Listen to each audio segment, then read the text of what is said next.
Hello, আসসালামু আলাইকুম। আসাদুজ্জামান আসাদ বলছেন? আলিমনগর, ফুলবাড়িয়া। জি, জি। লাইন কাটবেন না, আপনার একটা বাংলাদেশি নাম্বার ছিল, আপনি নাম্বারটি বন্ধ করেছেন, বর্তমানে এই গ্রামীণ নাম্বারটা চালাচ্ছেন। আপনার একই মোবাইলের মডেল আইফোন 11 প্রো ম্যাক্স, ঠিক আছে? জি। আচ্ছা, আপনার 18 তারিখে আপনার ফোনে বিকাশে 14,300 টাকা ঢুকেছিল। একটা ভদ্রমহিলা আপনাকে কল দিয়েছিল, আপনি অস্বীকার করেন এবং পরবর্তীতে গ্রামীণ নাম্বারটা বন্ধ রাখছেন। কারণটা কি ভাই?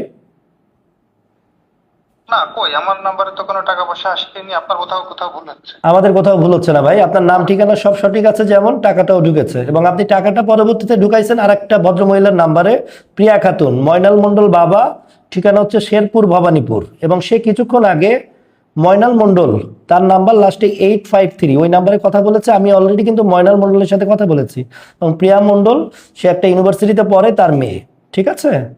এবং আপনি প্রিয়া খাতুনের আপনি মোবাইলে বিকাশে টাকাটা ট্রান্সফার করে নিয়েছেন, আমরা বিকাশ স্টেটমেন্টও দেখেছি ভাই। আপনি কে? আমি সাব ইন্সপেক্টর অলোক, আমি একজন পুলিশ অফিসার। ও স্যার, স্যার আমি ওই টাকা দিয়ে দিচ্ছি স্যার। আমার একটু ভুল হয়ে গেছে স্যার। আমি অস্বীকার করছি আমি প্রথমে, এখন আমি টাকা দিয়ে দিচ্ছি স্যার। এখন দিতে যাচ্ছেন কেন? ভুল কারণটা হয়ে কি? আর গেছে। এতদিন ধরে ঘোরালেন কেন? আজকে তো 31 তারিখ, মোবাইলও বন্ধ করে রাখছেন, চোরের মতো পলায় আছেন। কারণটা কি? আরে পিয়া খাতুনটা কে রে ভাই, যে এর নাম বলার সাথে সাথে আপনি টাকা দিতে রাজি হয়ে গেলেন? স্যার ওই প্রিয়া খাতুনের সাথে আমার বিয়ে ঠিক হয়েছে স্যার। স্যার ওনাদেরকে কিছু বললেন না স্যার, তাহলে তো আমার বিয়েটা ভেঙে যাবে স্যার। আমার একটু স্যার একটু ক্ষমা করে দেন স্যার, আমি টাকা পাঠিয়ে দিচ্ছি স্যার। কোন নাম্বার দিতে হবে স্যার?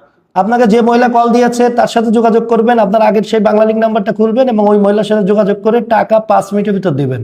পিয়া খাতুনের সাথে আপনার বিয়ে ঠিক হয়েছে, সম্পর্কের শুরুতেই আপনি এই ধরনের টাকা তার গিফট হিসেবে দিচ্ছেন? হ্যাঁ, আপনার লজ্জা লাগে না? যে আমি একটা না স্যার, আমি একটা গিফট দিতে চাইছিলাম স্যার, তো ওই সময় হঠাৎ করে টাকাটা চলে আসে।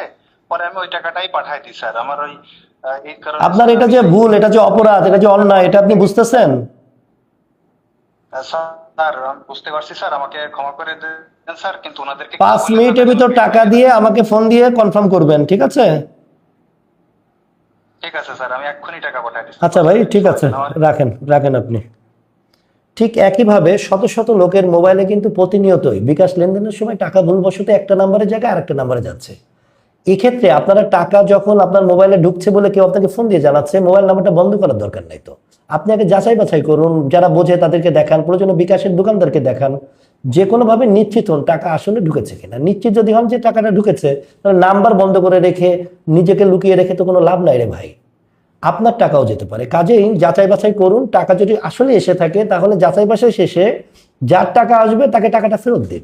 ভালো থাকুন, সুস্থ থাকুন। আর ভিডিওটি অনেক গুরুত্বপূর্ণ, কাজেই অন্যকে অনেক বেশি বেশি করে দেখার সুযোগ করে দিন, বেশি বেশি করে শেয়ার করুন। ধন্যবাদ সবাইকে, ভালো থাকবেন।